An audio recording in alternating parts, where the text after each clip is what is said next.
Hey guys, just before we get started, I'll explain this. Some of you guys will be familiar with what a kotatsu is. Kotatsu is like a low table, and usually it has a heater under it like this, and you throw a blanket over the top, and when you sit around the table you put your feet under your legs under the table, and it's really nice and warm under there because of this. So this was attached to a table that was pretty dodgy, wasn't really much use to us anymore. The legs were all dodgy, the surface was dodgy, there's not much we could do with it. So we repurposed it, we're using it somewhere else, but removed the heater, and it's been in this room just in case something needs to be repaired out here in winter. It's about 4 degrees outside at the moment, so this is helpful. So the topic is, every year a Swiss organisation called EF, which stands for Education First, does a test of all the countries that have English as a second language, 123 countries. So 123 countries where English is learnt as a second language. And every year they release the results of those and put all the countries in order. So the first time we did a video about this was probably about 12 or 13 years ago, and at that stage Japan was about 28, something like that, and it was considered to be, at the time, we're saying, oh, it's not very good, is it?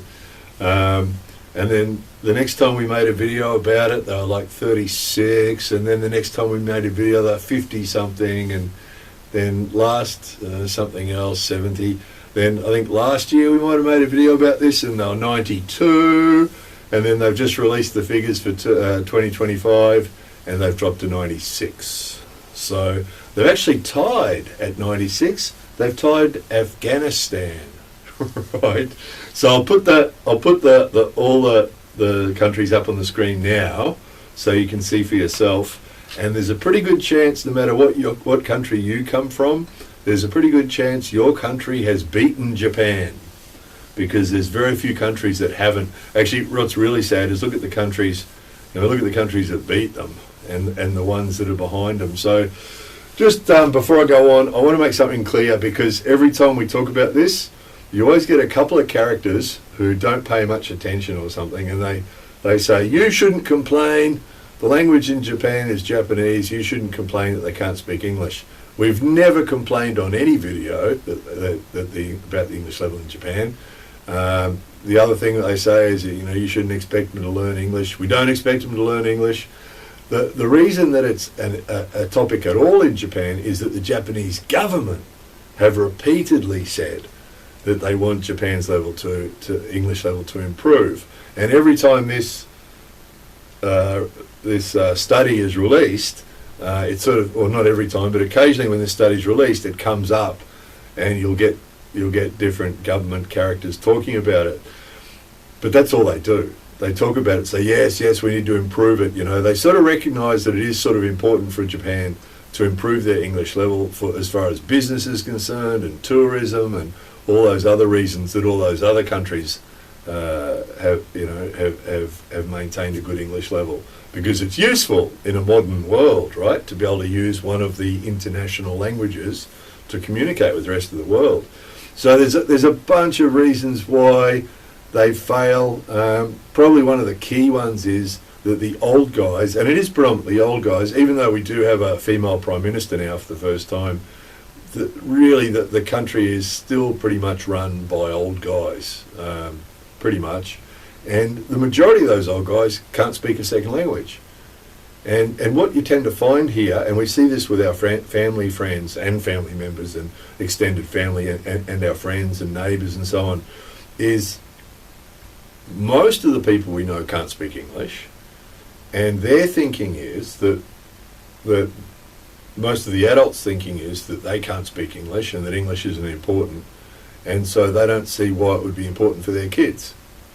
We don't need English. I never needed English. We hear it all the time, and that's that sort of thinking. And so that comes, pretty much everybody has that thinking, and the old guys that run the place, that's their thinking too, really. They never be able to speak English. What's so important about it? So they sort of say, yeah, we need to do something about it. but they don't really care, you know. So the guys that run the place, the old guys that run the place, they don't really care.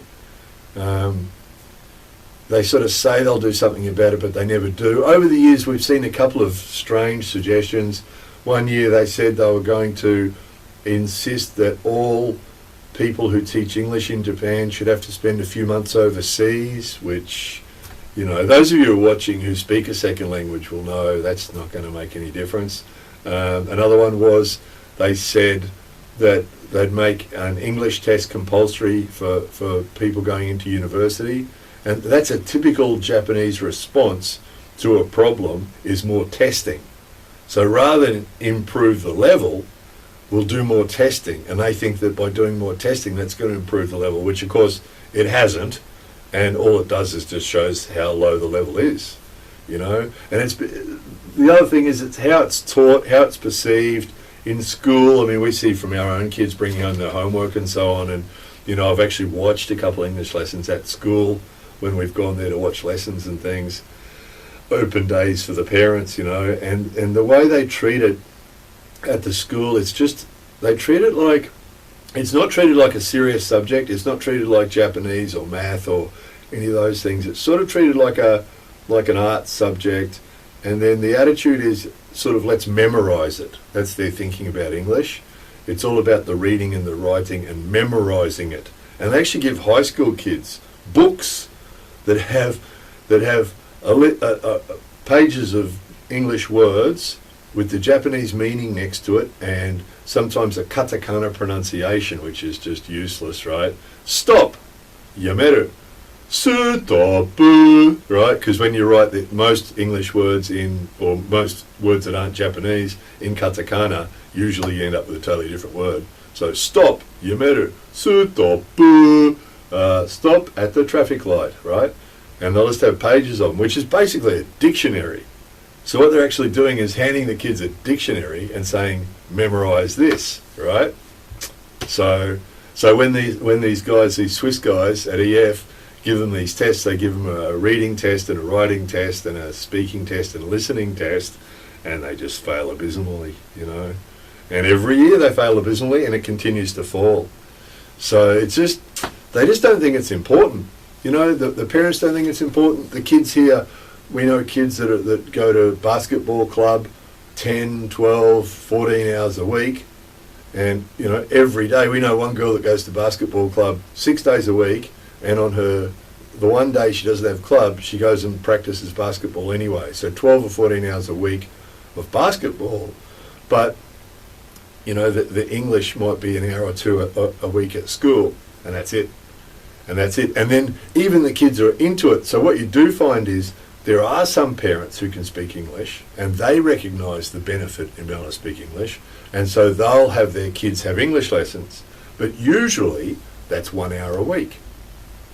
So they'll have 12 hours or 14 hours of basketball or badminton or whatever sport they're doing, like they're training for the Olympics. We talked about that once before. But their English class that they go to, it'll be 1 hour a week.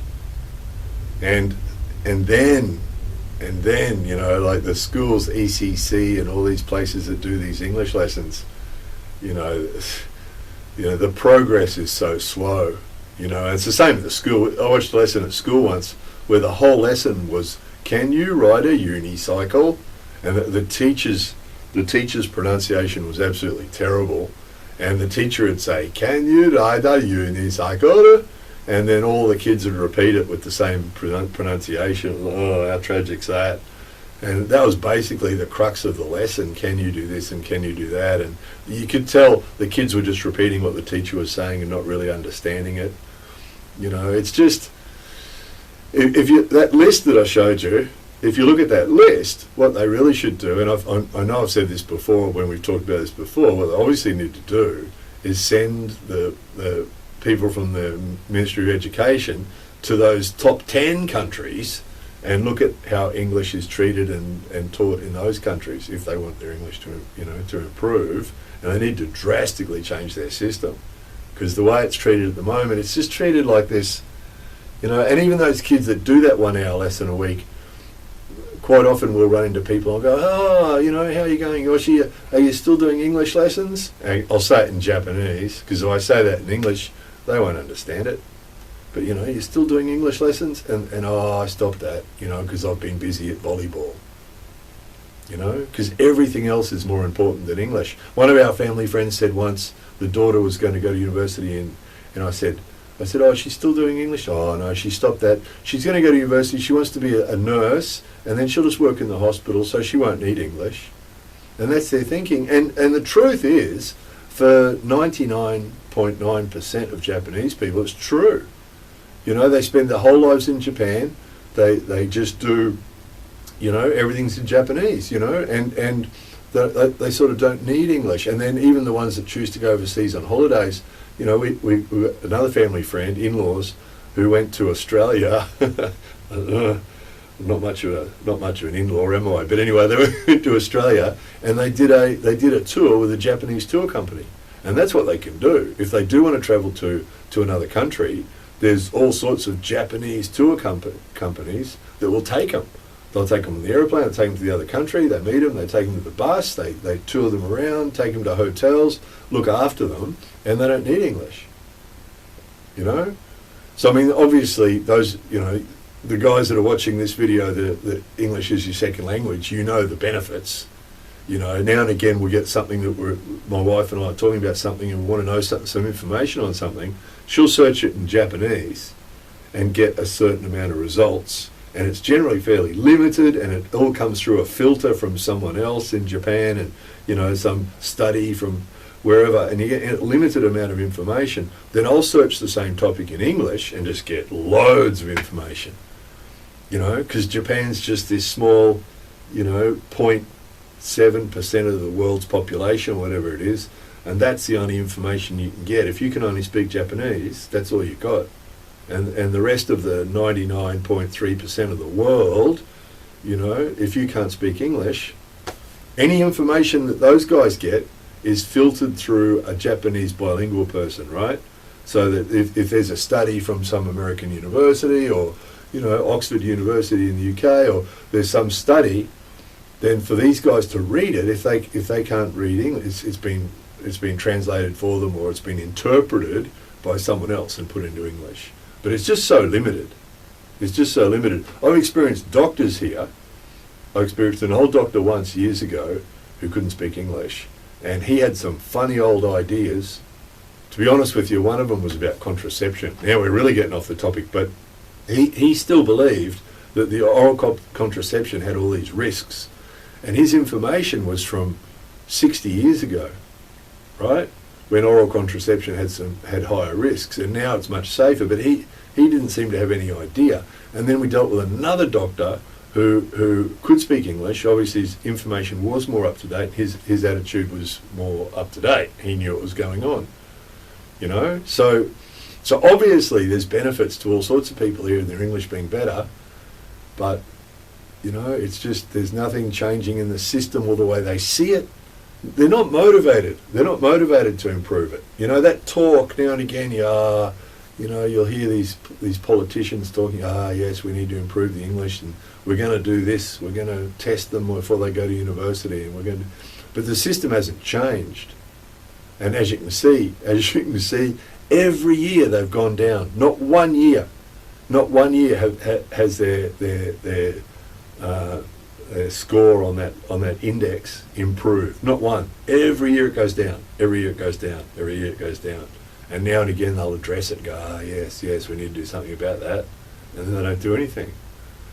So, I mean, I don't care. It has no effect on our life. In fact, that's why I started the English Friendly Directory.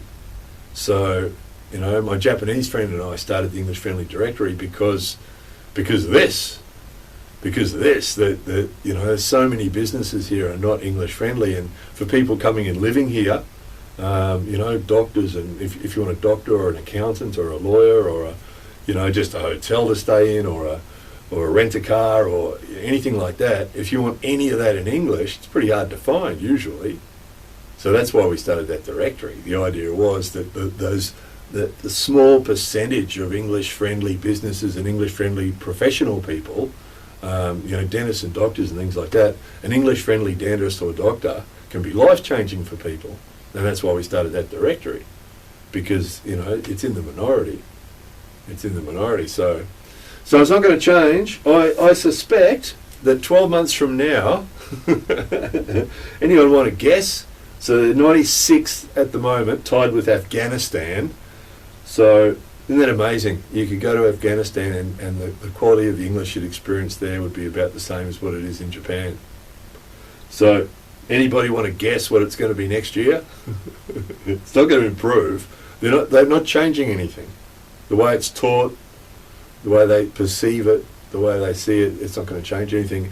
Usually when we talk about this, you get those people who say you shouldn't complain, blah, blah, blah, which, as I already said, and I'll say it again, although those people won't notice, is we're not complaining. The Japanese government are the ones that think that the English level here needs to improve. They say it. They say it. Whether they actually believe it or not's another topic. But they say they think it should improve. And we're just observing that it's not. It's going down. So we don't really care. We don't really care. It doesn't affect us at all. But it's going to obviously continue to fall. So it's not going to get better until they decide to do something about it. So anyway, that was that. More videos coming soon.